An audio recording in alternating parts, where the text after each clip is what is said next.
boa tarde. Relatório produzido pela Organização das Nações Unidas aponta que os problemas decorrentes do consumo de drogas sofreram um agravamento em todo o mundo no ano de 2022. Mais de 292 milhões de pessoas consumiram alguma substância psicoativa, um aumento de 20% no intervalo de uma década. E a consequência desse comportamento é o aumento dos transtornos associados ao uso. Mas como anda o amparo às famílias afetadas por essa realidade?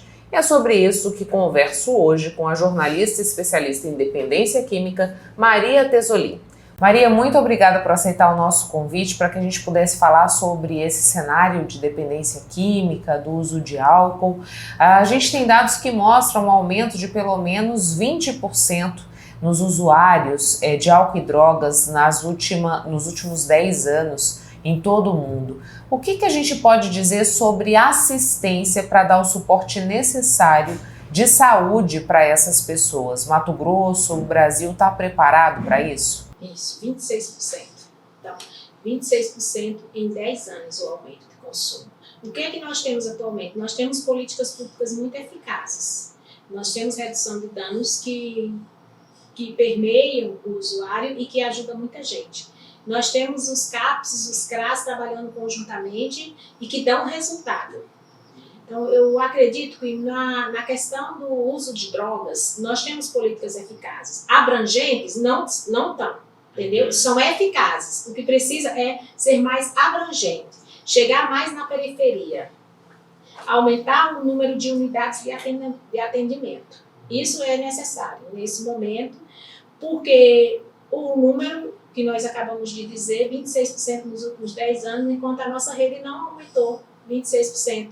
Então, assim, nós temos qualidade de atendimento, mas falta abrangência no atendimento. E o que tem levado ao aumento desse consumo, tanto de álcool como de drogas? A gente sabe responder a isso? Primeiro, a busca pelo prazer. Ninguém pode dizer que a droga é algo ruim. Droga não é algo ruim. O ruim é a consequência do uso dela ao longo do tempo. Quando você usa droga pela primeira vez, você vai ter uma sensação boa. E isso faz com que você procure novamente. A maioria das pessoas, de acordo com as pesquisas existentes, eles buscam droga por curiosidade e busca de prazer. Aí tem uma outra gama de pessoas que são os profissionais de diversas áreas, que eles buscam para conter o estresse. Então você termina um dia muito estressante, você vai tomar uma cerveja para relaxar. Ocorre que uma parcela da população toma uma ou duas cervejas e vai para casa tranquilo, ou toma essas duas cervejas em casa e vai dormir tranquilo. E tem aquela parcela da população que desenvolve a doença do alcoolismo e da adicção, e essa população ela vai mudar de comportamento e ela vai beber até não aguentar mais, e ela vai mudar de comportamento e afetar todos ao seu redor. Então, a questão do alcoolismo e da drogadição hoje, ela começa pela busca do prazer, em alguns pela necessidade de controle do estresse, em outros, e também existe uma cultura das famílias associarem o álcool a momentos de alegria. Quando você é criança, você vai lembrar da hora alegre, que seu pai chegou com cerveja, que bebeu, que brincou, que riu. Aí você é criança, você vai dormir, aí a sua mãe, os outros familiares é que percebem quando ele se altera. Muitas vezes a criança ela não guarda isso no sentido de ter visto na hora, porque ela vê mais a alegria. Então, ela vai crescer e ser um adulto que associa o álcool à alegria e não ao lado ruim da droga. Então, quando ela busca, ao chegar à fase adulta, ela não busca porque está procurando algo ruim, porque está procurando algo de bom. Quando você fala dessa mudança de comportamento que a pessoa apresenta, ela pode se tornar agressiva ou existem várias nuances? Ela tem muitas nuances. Por exemplo, eu tive um familiar que quando ele bebia, ele passava na mercearia, comprava vários pacotes de bala e a alegria dele era chegar alegre, feliz, distribuindo bala para as crianças da nossa rua. Quando ele não consumia álcool, ele passava direto pelas crianças e ia para casa dormir. Então, aquele alcoolismo dele o levava a despertar algo de infância, de infantilidade, de brincar, de ser uma pessoa boa, de bem com a vida. E existe aquele que vai liberar a parte ruim, a parte agressiva, né? E que, infelizmente, é a maioria.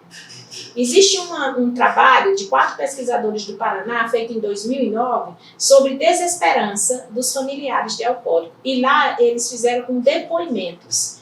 E os depoimentos da maioria das esposas e maridos é que ele mudou ao longo do tempo. A voz foi se tornando mais agressiva, depois vieram as agressividades físicas. Então, é algo que vai aumentando, que vai desenvolvendo, né? O que acontece com o núcleo familiar quando uma dessas pessoas tem problema com álcool e drogas? Todo esse núcleo ele é afetado ou as pessoas conseguem separar essas realidades? Muito poucas. Não vou dizer que não há pessoas que consigam viver bem com quem esteja utilizando álcool e drogas. Quando o comportamento do usuário não afeta totalmente, não é tão agressivo, algumas pessoas conseguem conviver bem, mas a grande maioria é afetada de forma negativa. Por quê? Eu vou te dar alguns exemplos. Por exemplo, a mulher está com dinheiro guardado para pagar uma parcela de algo que ela comprou na segunda-feira. No sábado, o usuário, que pode ser o filho, o irmão, o marido ou uma irmã, né? Porque hoje o alcoolismo também a gente não pode colocar como homem, mas hoje em dia as mulheres estão cada vez bebendo mais. Então, esse familiar, não importa qual ele vai pegar o dinheiro e ele vai gastar. Na segunda-feira ela vai estar nervosa, ela vai estar intranquila, ela vai estar preocupada porque ela não tem mais o dinheiro Para honrar com aquele compromisso, né? Eu tenho andado na periferia de Várzea Grande. Uma das coisas que tem na periferia de Várzea Grande hoje são muitos adolescentes que moram com os avós e que eles pegam um botijão de gás e vendem para usar. E aí os avós estão continuadamente tendo que comprar esse botijão de gás. E como a aposentadoria é pequena, eles acabam se endividando. Então, aí o que? A pessoa que está endividada, ela também perde o equilíbrio, ela também adoece, né? E tem a questão, assim, dos colegas de trabalho também. Refletem alguns colegas de trabalho quando a pessoa não vai na segunda-feira porque usou no domingo. Vai sobrecarregar os colegas de trabalho e onerar o patrão se ele colocar alguém para substituir e tiver que pagar hora extra. Então, aí são perdas sociais. Então, não são só perdas pessoais, materiais, mas nós temos perdas sociais muito grandes com relação ao alcoolismo. Que muita gente está começando a estudar sobre isso. Existem estudos que comprovam que o absenteísmo na segunda-feira é grande por causa do uso de álcool e drogas no final de semana. Você dizia pra gente, Maria, antes da gente começar a nossa gravação, que existe aí uma diferença nesse perfil de quem tem problema com álcool. A gente pensava que era uma pessoa que não era funcional e, na verdade, ela está, sim, inserida no mercado de trabalho. Você pode explicar um pouco disso pra gente? Um dos mitos que nós tínhamos em relação ao uso de álcool e drogas é de que as pessoas que são alcoólicos e dependentes de drogas, elas estão na rua, maltrapilhos, e isso não é mais verdade. Aquela parcela que está na rua e maltrapilho é a menor parcela da população alcoólica e adicta.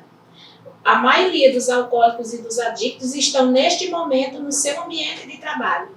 Eles vão estar funcionais durante todo o dia, vão trabalhar normalmente, eles vão se alcoolizar durante a noite ou às vezes só a cada final de semana. Eu posso dizer que essa pessoa é alcoólica porque ela muda de comportamento? Não, eu não posso afirmar isso. A única pessoa que pode dizer que ela é ou não alcoólica é ela mesma e um profissional da área de saúde, um psiquiatra que faça um laudo sobre isso. Então, é muito importante que a gente deixe claro isso. Nós temos as observações, nós fazemos observações, mas o laudo médico tem que ser de um psiquiatra. Quais são os sinais de alerta que devem ser acesos no meu comportamento quando eu tenho aí o consumo de álcool, por exemplo, quando isso se torna complicado e pode sinalizar que eu estou enveredando por um caminho que vai ser difícil me desvencilhar dele depois? A hora de ficar alerta é quando você diz assim, Michele, eu digo assim, Michele, vamos no final do dia hoje tomar 2 cervejinhas? Vamos. Aí chega lá, a Michele para nas 2, diz que vai para casa e vai, e eu continuo no bar. Aí chega outra amiga, eu tomo com aquele amigo, o amigo vai para casa e eu continuo no bar. Quando eu vou para casa, eu já estou sem controle. Eu já bebi o suficiente para não ter mais controle sobre mim. Aí no outro dia, cedinho, eu acordo e falo, quando eu quiser eu paro. Quando eu quiser eu paro. Aí eu digo, hoje eu não vou beber. Aí Michele diz de novo, Maria, vamos hoje no bar? Aí eu falo, eu disse que não ia, mas Michele é minha amiga. Vou lá. Vou fazer desfeita, né? Não vou fazer desfeita. E aí eu repito o que eu fiz na noite anterior. Então, quando você está continuadamente dizendo, eu bebi demais ontem e hoje eu vou beber menos, e não consegue controlar, está na hora de você procurar uma ajuda. É difícil se reconhecer no problema? É difícil, porque é muito usual, né? Principalmente o álcool, ele é liberado, é uma droga ilícita. Eu uma vez conversei com uma pessoa e eu falei assim, fulano, você está usando drogas ilícitas? Ele falou para mim, você é louca? Eu não sou marginal não, eu só tomo álcool. A associação de droga é marginal, mas a associação do álcool é social. Então, quando a associação é social, é muito aceita, é mais difícil de eu tomar consciência de que aquilo não está me fazendo muito bem e que é hora de buscar ajuda. Maria, a gente pode pensar que por conta desse agravamento no que diz respeito à saúde mental, com mais casos de depressão, de ansiedade, o consumo de álcool e drogas pode ser um caminho adotado por essas pessoas? O que os estudos dizem a respeito disso? Os estudos demonstram o caminho inverso. Quando as pessoas começam a usar abusivamente, elas desenvolvem essas outras doenças associadas. A depressão. Nesse estudo que eu te falei, do Paraná, a grande maioria estava com depressão, uma parte estava com depressão e ansiedade, e uma menor parte, mas ainda significativa, já tinha pensado em suicídio. Entendeu? Existe um estudo lá feito em São Paulo por 4 psicólogos, que eu esqueci infelizmente o nome deles.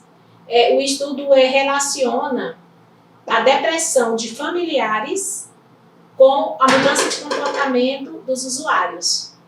E aí, entre as mães, os pais, esposos e esposas, mais da metade já tinham tido algum sinal de depressão, estavam em depressão ou já tinham tido depressão. E 16% já tinham pensado em suicídio. E todos já haviam pensado em largar a pessoa em separação, que é outra consequência social do álcool, que são os divórcios, né? Os divórcios.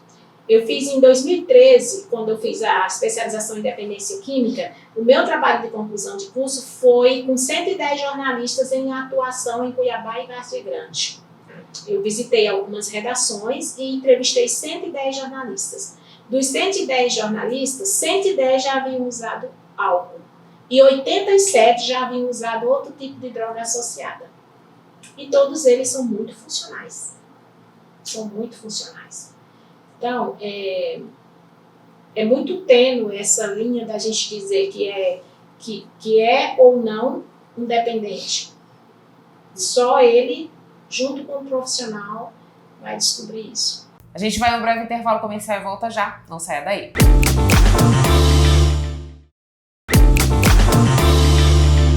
Estamos de volta. Em 2021, uma pesquisa realizada pelo Instituto Ipsos em 134 municípios brasileiros mostrou que 62% dos entrevistados consideram que a violência pode ser utilizada como ferramenta para que a criança ou adolescente não vire bandido.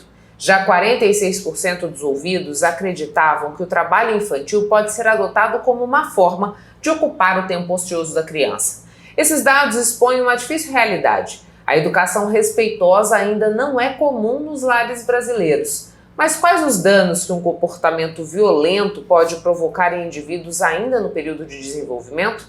É sobre isso que converso hoje com a psicóloga Fernanda Marques. Fernanda, muito obrigada por aceitar o nosso convite para que a gente falasse mais sobre essa educação positiva que visa não adotar um comportamento violento com as nossas crianças e adolescentes. Ainda é um desafio a gente conseguir fazer essa transição, ou muito já se mudou do que a gente tinha em gerações passadas, que era comum até a gente perceber a adoção da violência nesse processo de educar. Eu agradeço o convite por estar aqui falando desse tema super importante, né? A gente precisa estar educando as pessoas, né, sobre como a gente pode trazer uma educação mais positiva, mais respeitosa, né? Então é um dos princípios da disciplina positiva o respeito. E o que acontece, né? Você falou dessa mudança. Aconteceu mesmo uma mudança. Antigamente, os estilos parentais eram muito mais autoritários, né? A gente percebe mudança para os extremos. Um estilo mais permissível. E aí, o que seria, né? Afinal, permissível, estilo autoritário. Quando a gente fala do estilo... Do estilo autoritário? Estilo autoritário, que é quando o pai, né, tem aquele controle, o poder, né? Sendo que a criança não tem uma voz. As suas necessidades não são tão atendidas, né? Apenas o que o pai quer, o que os pais querem para aquela criança. É um controle muito rígido, então é o controle altamente rígido e a responsividade, o afeto muito baixo. Enquanto a gente vê no permissível, seria os pais muito mais afetivos, muito mais responsivos, porém a exigência ali, que seria o controle em relação aos limites, às regras, muito baixa. Então essa mudança causa algumas consequências, tanto para o filho, para a sociedade. E por que isso acontece às vezes, né?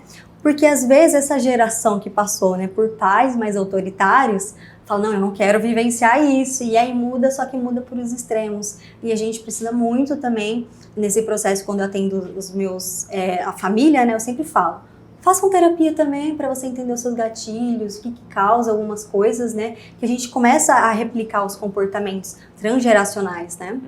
Fernanda, você disse pra gente de dois extremos. Um, em que a violência está presente, seja ela física, seja ela psicológica, e no outro, que eu tenho a permissividade presente, que essa criança ela fica sem limite e ela acaba procedendo da maneira que ela acha que mais convém. Queria que você pontuasse pra gente qual é o problema que eu posso ter em decorrência dessa educação violenta e qual o problema que eu posso ter dessa educação que também é extremamente permissiva. Vamos pensar nas consequências para o filho? Primeiro, no autoritário, a gente percebe uma criança que tem dificuldade em se expressar, em falar suas opiniões, suas ideias, então vai ser uma criança também que vai ter dificuldade em se regular. E a gente percebe que assim, essa criança vai crescer, então vai trazer um adulto com dificuldade em dizer não, também de regular suas emoções, muito mais ansioso, com alto índice, né, de tendência aí para ter uma depressão também. Agora, quando a gente fala também do permissivo, também traz prejuízo, né? Todos os extremos não são saudáveis. A gente até fala da disciplina positiva, é o equilíbrio entre esse mais extremo, seja o autoritário e o permissivo. O permissivo, no caso, as consequências, a gente pode pensar numa criança, sabe aquela termo que as pessoas usam, o reizinho da casa?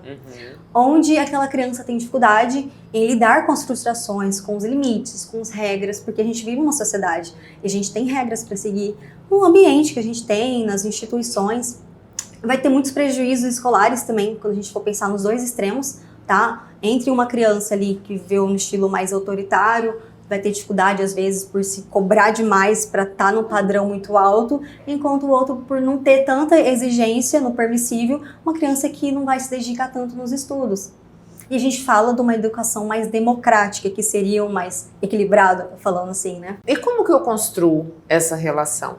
Né? Porque assim, eu acho que por vezes as pessoas se sentem um pouco perdidas de até onde ela pode ir de uma maneira mais autoritária e até onde ela pode ceder nessa construção. Então existe aí uma cartilha, né? Ou assim, algumas dicas que você possa trazer para quem está nos assistindo que ajude nessa construção? Sim. A primeira dica é fazer terapia.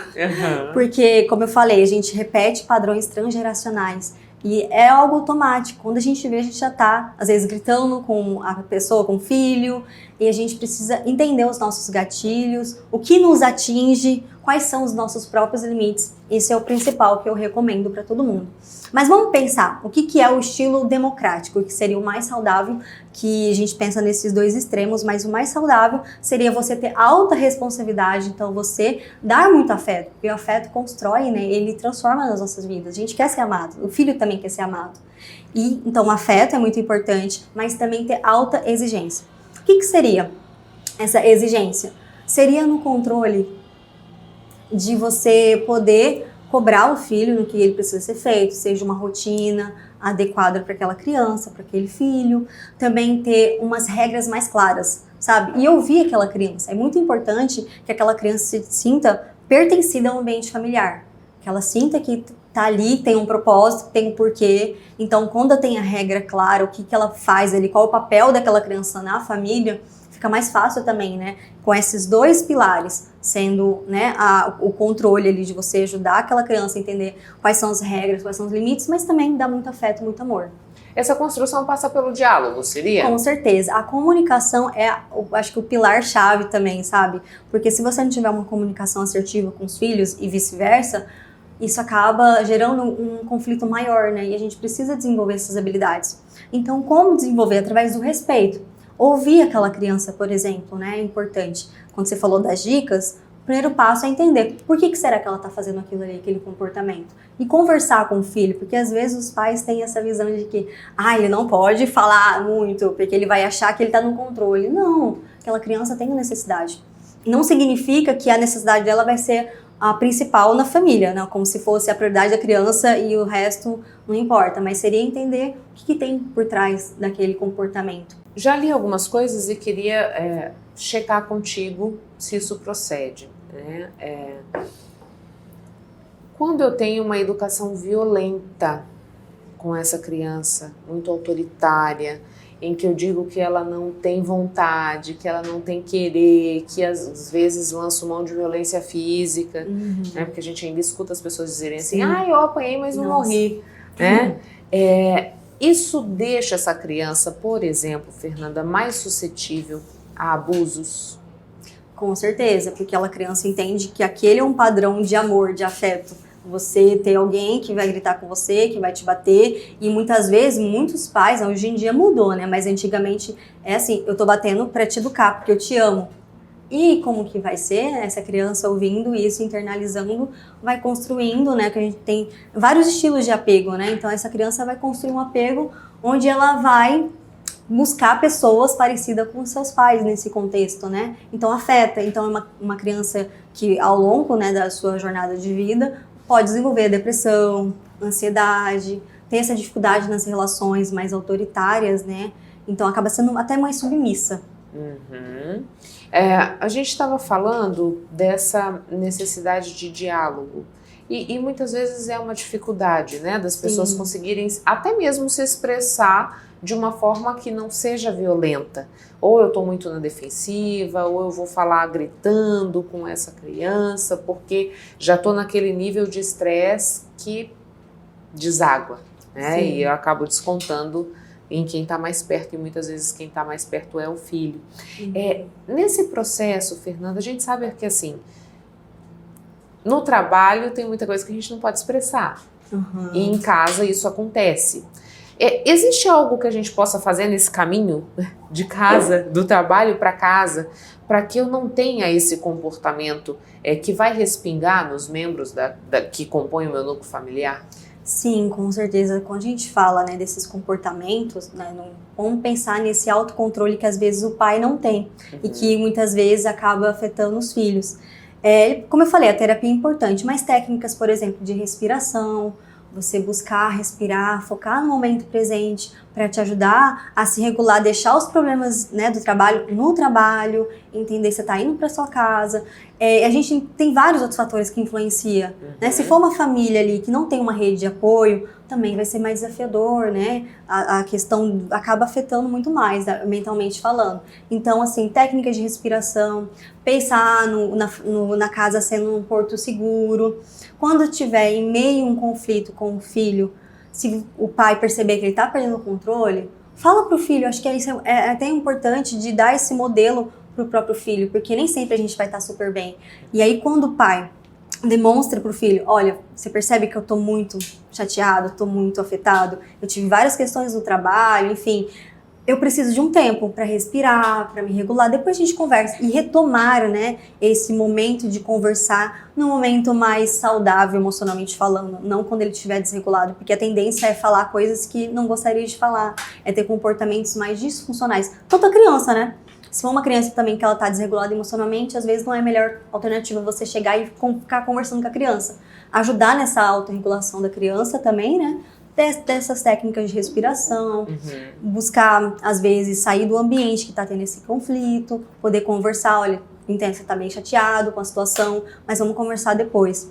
São algumas estratégias. Geralmente, quando o pai tem muitas questões assim de dificuldade em lidar com as emoções, recomendo a terapia, porque na terapia a gente entende o que tem por trás desse comportamento, né? Porque, a queira ou não, às vezes vem de comportamentos transgeracionais. Essa criança que passa por uma educação violenta, ela replica, por exemplo, no ambiente escolar esse comportamento? Com certeza. A tendência de uma criança que tem um pai mais autoritário é ser mais agressivo. Não são todos, como eu falei, tem uns que são mais submissos, mas pode ter essa agressividade.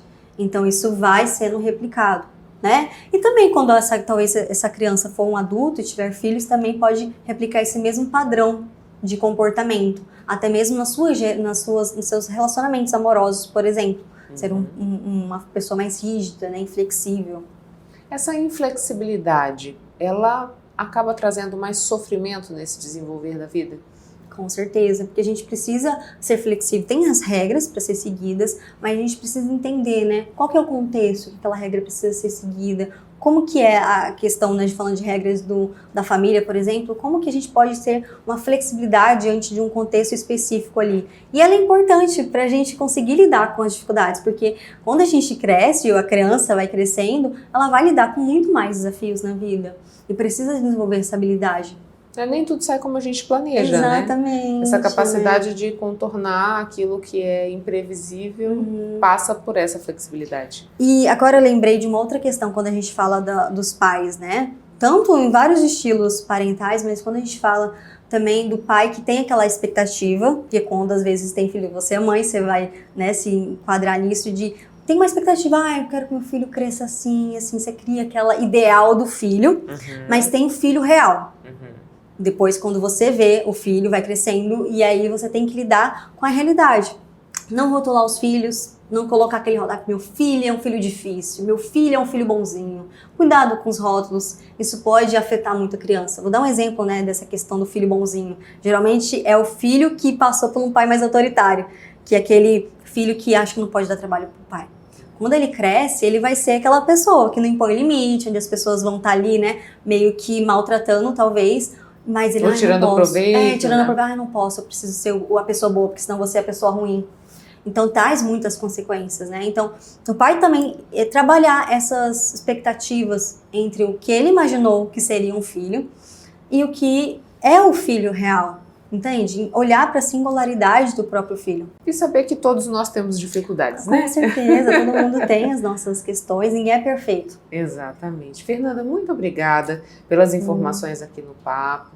Deixo agora o microfone à disposição caso você queira acrescentar mais alguma coisa nesse processo de ajudar quem está nos assistindo a construir essa relação que seja mais respeitosa, que possa colaborar com o desenvolvimento de crianças que não venham a se tornar adultos disfuncionais, né, ou com algum transtorno. Eu agradeço o convite por estar aqui, é muito bom, já não é a primeira vez estar aqui, então eu agradeço o convite, a confiança. E para quem está assistindo a gente, eu recomendo a terapia. Eu sei que tem às vezes esse estigma de que terapia é só para quem tem algum transtorno ou é coisa de louco, mas a terapia é muito além disso. Se você tem, né, questões, por exemplo, com seu filho, a melhor coisa é fazer terapia, porque você vai trabalhar as suas próprias questões, as suas emoções, porque é um processo. Ninguém ensinou as pessoas a crescer ali sabendo lidar com as emoções. É agora que está acontecendo esse movimento. Então, buscar se conhecer, ter esse autoconhecimento e regular suas emoções é a melhor estratégia que você pode fazer para o seu bem-estar e para o bem-estar da família. Pessoal, precisamos falar de um assunto sério que é a violência contra a mulher. Nós sabemos que os casos de violência doméstica são altos e é por isso que o governo de Mato Grosso lançou o movimento MT por Elas. Se você sofre qualquer tipo de violência física, sexual, psicológica, moral ou patrimonial, saiba que não está sozinha. O programa Ser Família Mulher lançou esse movimento para dar um basta à agressão de milhares de mulheres por todos os lugares. Não podemos mais ignorar gritos de dor e sofrimento. O governo de Mato Grosso está pronto para acolher qualquer mulher que esteja sofrendo algum tipo de violência. Denuncie 180. Em casos de emergência, ligue 190. Repetindo, denuncie 180. Em casos de emergência, ligue 190. Governo de Mato Grosso. Não saia daí, a gente vai a um breve intervalo comercial e volta já já. Sabe todo esse conteúdo que a gente produz aqui no Papo com Ela? Ele fica disponível também no YouTube para você ver e rever sempre que quiser. Para isso, eu te faço um convite. Venha fazer parte do nosso canal no YouTube. Você ainda não está inscrito ou inscrita? Então fica o meu pedido, inscreva-se, porque assim você não perde nenhum assunto do Papo. Fundada para garantir às crianças e adolescentes em tratamento contra o câncer o direito de alcançar a cura com qualidade de vida, a Associação de Amigos da Criança com Câncer de Mato Grosso completa 25 anos em 2024. Vamos conhecer um pouco desse trabalho? Atuando de forma integrada com órgãos estatais de saúde e de proteção aos direitos das crianças e do adolescente, a ACCMT é uma associação sem fins lucrativos que oferece hospedagem, alimentação, laboratórios, auxílio a exames e medicamentos e suporte psicossocial. A ACC ela foi fundada em 1999, em abril de 99, por um grupo de amigos que viam as crianças vindo do interior do estado de Mato Grosso, chegavam aqui, eram diagnosticadas com câncer e não tinham onde ficar. Então elas retornavam para a cidade delas, por não ter um amparo aqui dentro do estado, para ficar à mercê da doença, né?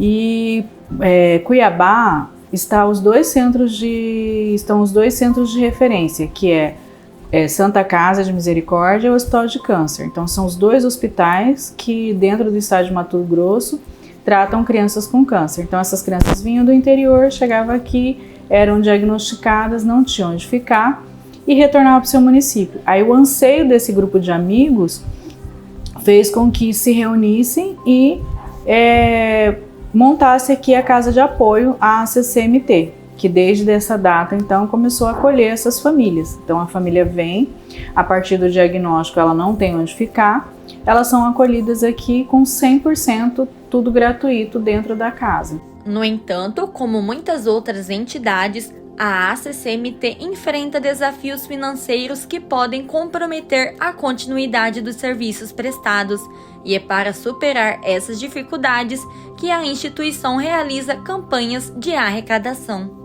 O maior desafio da associação hoje é o custeio e manutenção da casa.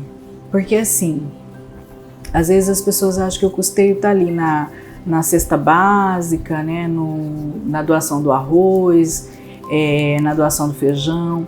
Só que aqui tem, por exemplo, a ACC hoje ela tem um custo altíssimo de energia, né? Aí nós temos aí também um custo de manutenção dos veículos, o custo com os funcionários, combustível. Então são custos, contador, segurança, são custos que dependem de um valor financeiro e que quando você faz uma campanha, normalmente a pessoa vem aqui e ela faz uma doação de produtos, né? Não que não seja importante, são de suma importância, até porque, por exemplo, hoje a ACC ela doa cesta básica através desses produtos que chegam aqui, ela faz toda a alimentação aqui na casa. Nós temos as campanhas e projetos, né? E a gente tem apoio de algumas empresas que apoiam a instituição através de projetos, como a Fundação Brasil Foundation, né? Que é apoiada aqui pelo Shopping Três Américas. Nós temos aí a campanha do Mac Dia Feliz, que é coordenada pelo Instituto Ronald McDonald. Até abro uma fala aí nessa campanha pelo seguinte: Hoje, esta casa de apoio aqui, ela foi adquirida com recurso primeira campanha Mac Dia Feliz há 25 anos atrás. Apesar dos desafios financeiros enfrentados, a associação é considerada pelas famílias o melhor lugar para estar durante o tratamento de câncer, oferecendo acolhimento e suporte essenciais que elas não teriam por conta própria. O câncer é um diagnóstico que a gente nunca espera, né?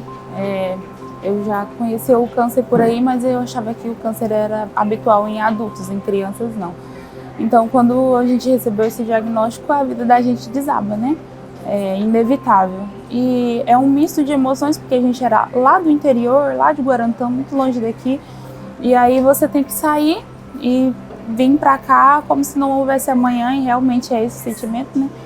E chegar no hospital, ver a sua filha precisar passar por um tratamento doloroso, que o que machuca é o que pode curar ela, e de repente estar fora de casa não é fácil. Um bálsamo no meio de uma destruição, né? Porque se for pra gente pagar o que a gente recebe aqui, a gente não consegue. Eu acredito que nem se eu fosse numa classe média alta eu não conseguiria, porque é muito gasto, é muito desesperador, e aqui sem contar no acolhimento que a gente tem. Eu sempre falo para todo mundo que essa é a minha casa, essa é a casa da minha filha, aqui que a gente foi acolhido, aqui que a gente conheceu muita gente, que acalmou nosso coração. Então não tem nem como mensurar, né? Considerado a moldura do rosto feminino, o cabelo tem papel essencial na manutenção da autoestima e na construção da imagem das mulheres. O cuidado com os fios é um negócio promissor. E o Mega Hair vem auxiliando muitas mulheres a recuperarem o amor próprio, além de ser uma atrativa fonte de renda. Longos, médios ou curtos, lisos, ondulados ou encaracolados, sejam eles loiros, negros ou ruivos, as madeixas são uma parte importante para as mulheres e influenciam até mesmo na saúde delas. Além disso, o cuidado com os fios é também um negócio promissor. Eu usava Mega e me sentia muito empoderada quando eu estava com Mega. Muito empoderada, a mulher mais bonita. Eu costumava falar que nem a Gisele, que a Gisele estava no auge, né, da carreira, batia eu quando eu estava com Mega. E aí eu vi que aquilo, eu falei, gente, esse negócio é interessante. Aí eu pedi R$1.000 para minha mãe emprestada, na época era bastante dinheiro, R$1.000. Aí eu fui comprei algumas peças de onde eu tinha comprado o meu cabelo e fui vender de porta em porta. Então eu falo que sim, e eu não estava errada, me dediquei, estou no ramo desde 2010, então nós estamos falando de 14 anos, né? E eu, desde lá para cá, só tende a crescer, né? Só cresceu, principalmente pós-Covid. Então, eu falo que ele ainda vai muito além, esse ramo meu. O cabelo é essencial para a autoestima das mulheres e o Mega Hair tem ajudado muitas a recuperar a confiança e o amor próprio, proporcionando o visual desejado e fortalecendo o bem-estar emocional. Eu uso Mega. Não fico sem. Eu sem Mega eu fico triste aqui pelos cantos da vida, que às vezes não tem horário para mim. Aí eu fico pelos cantos e tal. Elas falam, não, vamos dar um jeito, fica mais tarde arrumar da Daniela. Então, se eu sou uma nova pessoa quando coloco Mega, imagina minhas clientes, eu falo que eu sou uma mulher. E toda vez que eu vou mudar algum ciclo da minha vida, eu mudo meu cabelo. Então, assim, o meu cabelo, ele responde o que eu estou vivendo no momento e quem eu sou de verdade. O meu cabelo, pra mim, é tudo. O Mega Hair vai além de um acessório de beleza. Ele resgata a autoestima, devolvendo à mulher a segurança e um sentimento de empoderamento, representando uma fase de mudanças, tanto na estética quanto na mudança interna de uma mulher. Se você termina um relacionamento, a primeira coisa que você pensa, você como mulher, acho que provavelmente mexeu no seu cabelo. Uma chega aqui, quer cortar, quer mexer na cor, né?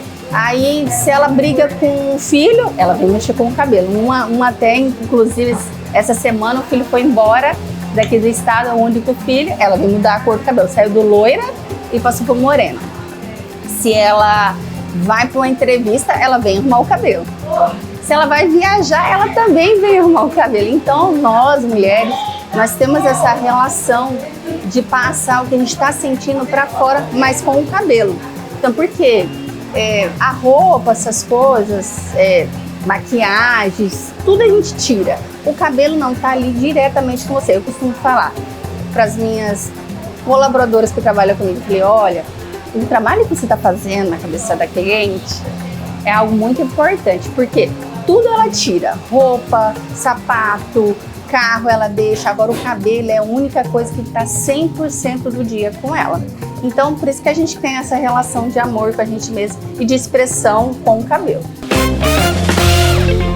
Primeiro e único grupo de maracatu de Mato Grosso, aqui em Cuiabá, o Buriti Nagô, está há 10 anos na ativa e oferece oficinas para quem deseja aprender sobre esse ritmo, que mescla aí tradições de matriz africana, sejam da Umbanda, do Candomblé, misturando música, dança nessa manifestação que tem uma ligação estreita com o povo negro. O maracatu é uma oportunidade única para explorar a riqueza da cultura afro-brasileira, aprender sobre seus ritmos e movimentos e participar de uma expressão vibrante e histórica que ressoa com a identidade cultural. Ao longo de uma década, o Buriti Nagô tem sido um pilar cultural em Cuiabá, destacando-se pela dedicação à preservação e difusão do maracatu. O maracatu esse ano ele completou 10 anos, em maio. A gente fez uma feijoada, inclusive, para comemorar.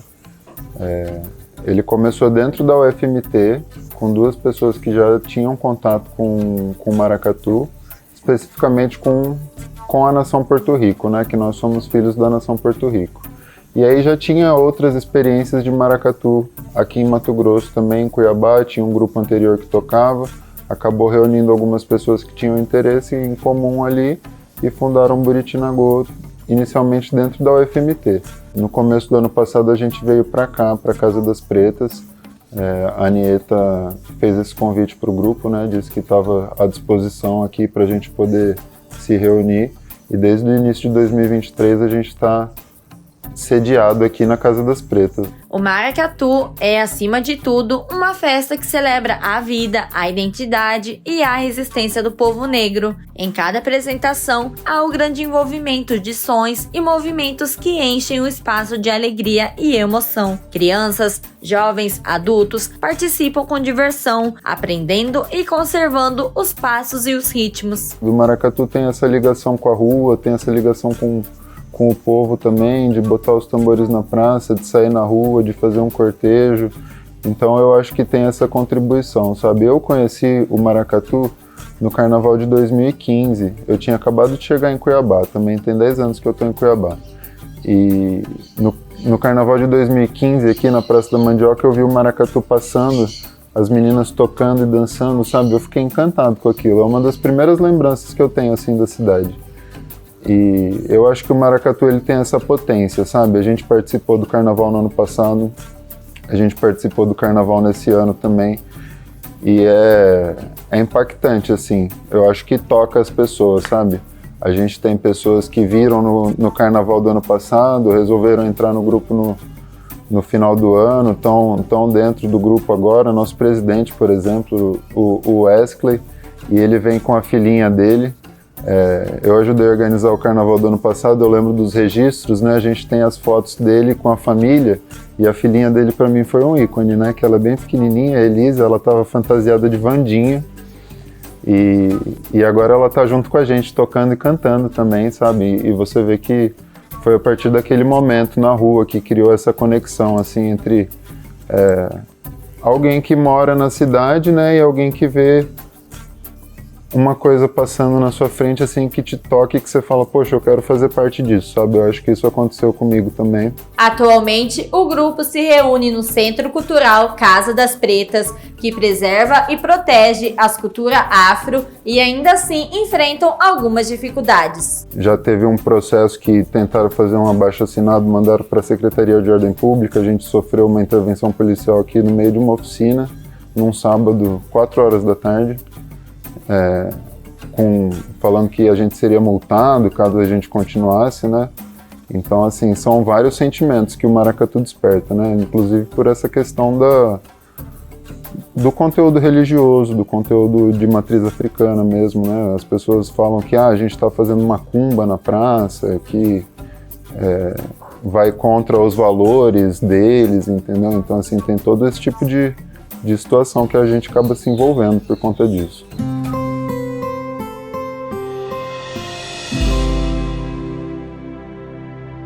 Enluarados, um dos poemas que fazem parte do livro Na Pele, é a escolha da escritora Luciene Carvalho para o Papo Poesia de hoje. Luciene está presidente da Academia Mato Grossense de Letras e ocupa a cadeira de número 31. Nós vamos enluarar esse país. Vamos atravessar fronteiras, com cota, sem cota, não importa. Nós que carregamos pedaços de noite em nossas peles, nós vamos enluarar o Brasil, que é nosso por indenização moral, porque sobrevivemos. Nossas neuroses são cicatrizes do tronco. Nossas vozes aprenderam algum português para anunciar que é chegada a nossa vez. Para quem não crê, prepara o espanto, pois escutará o nosso canto. Nosso lamento foi transformado em argumento. Sai lá fora, viu? Nós construímos o Brasil. E com poesia, chegamos ao fim de mais uma edição do Papo com Ela. Eu agradeço a você que ficou comigo até este momento. É sempre uma honra poder contar com a sua companhia. Mas antes de ir embora, vou te fazer um pedido. Siga o Papo com Ela no Instagram, no Facebook, se inscreva no nosso canal no YouTube. E lembrando que você pode mandar sugestão de assuntos que gostaria de ver aqui no Papo. Para isso, você pode fazer contato com a gente através das nossas redes sociais ou por esse endereço que aparece aí na sua tela. Tenha um excelente fim de semana. Sexta que vem a gente está de volta trazendo mais informação para você e eu espero sempre contar com a sua companhia. Um beijo e até lá!